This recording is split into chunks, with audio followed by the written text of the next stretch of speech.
Belt buckle trainer here with Miss Megan, instructor in Santa Monica, and we are going to go over the soft tissue mobilization technique for the infraspinatus. This is what we teach during our level 2 certification. And we have our partnership with Lifetime. You'll go to one of those locations and you will learn 5 of the 10 to 15 that we teach part of the certification. Now, the most important thing that you need to get to be able to implement these strategies is going to be insurance. And that's what our partnership with InsureFitness.com, use the code SHOWUP, and that's going to get you that insurance which will last for the whole year. Think of it like car insurance. Just because you have it doesn't mean you can be negligent. But the first thing that you need to be able to get your license and to buy a car is going to be insurance. So you need to get that insurance that gives you the liability insurance that's going to give you the coverage. And this will allow you then to implement the procedures and the techniques that we're going to show you. You need to build trust and rapport with your clients. So the first thing that we're going to do is the PAR-Q, which you will not see here. We'll post it over here. Physical Activity Readiness Questionnaire. You need to get consent from your client before you implement these techniques. Soft tissue mobilization techniques, that is what Show Up Fitness is providing today.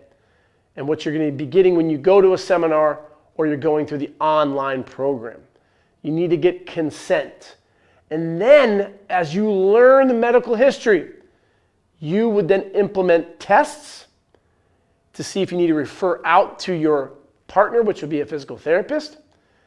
And then if they're okay, you can implement mobilization techniques, whether it be soft tissue, mobility, or PNF, proprioceptive neuromuscular facilitation. You would then show some strengthening exercises, which you will get in each one of those videos. Megan, can you put your hands above your head? That's the very first test that we will do. Beautiful. Put your hands down. If it were to be something like this, not good. Refer out, I would say. So if our right arm, we're going to go left arm here just for demonstration purposes. Left arm is the one that's affected. Show your client first and then have them do that. She passes that first test, technically the second test. The third one's going to be hand behind your back. This is going to be internally rotating, and you're taking it off. Internal rotation, external rotation. There we go. Again, if it was like, can't take it off at all, not a good sign.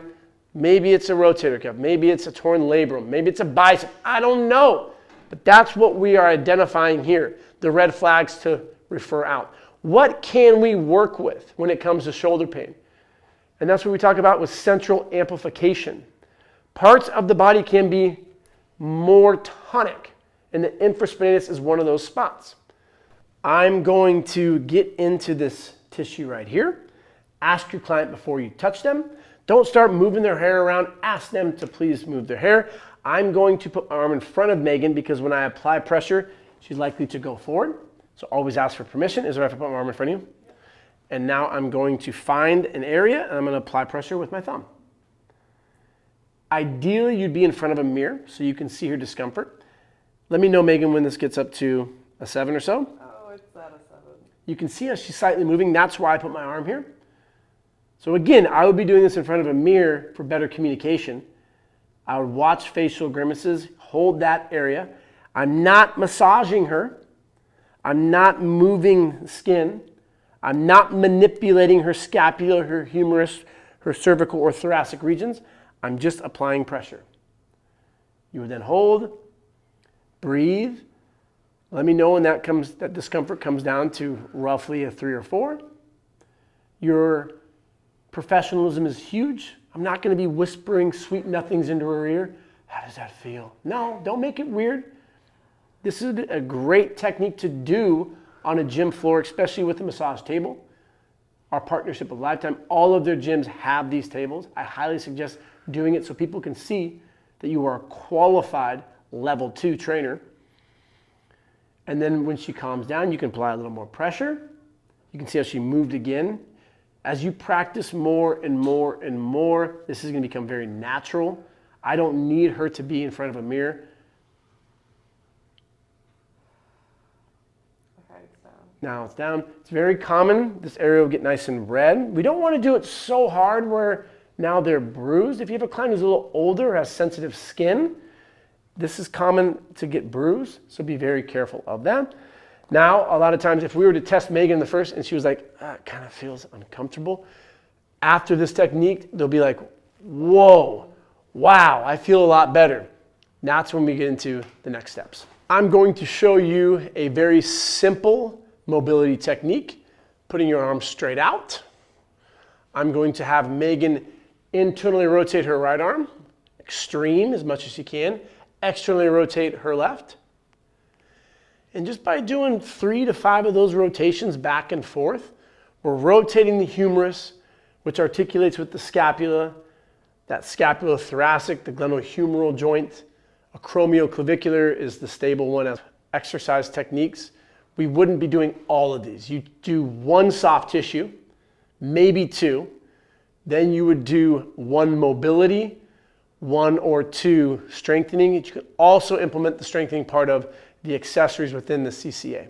10 seconds, 3, 4, 5, 10, and now we're going to go straight up. And you're going to take a little mental photo right there. You're going to hold that and repeat.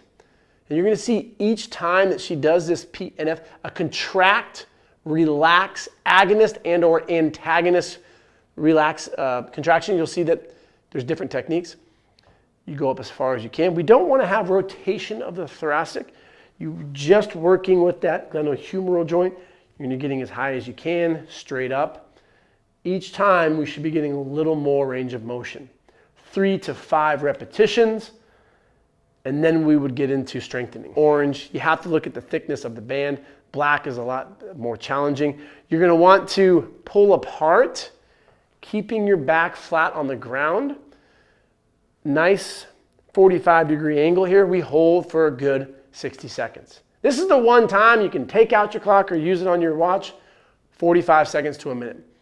Looking at your client, if there was a grimace like, no, that's not the point of this. We want to strengthen. If she were to have pain here, bring it down. We can go right to the point of pain as long as you hold it and it doesn't get worse, that's good. The soft tissue technique that we did prior is a lot of times going to give you the okay to get into a range of motion we haven't been into yet. We will hold, and in the last 5-10 seconds, if you want to make it a little more challenging, you can pull down in 3 and 2 and 1 and good.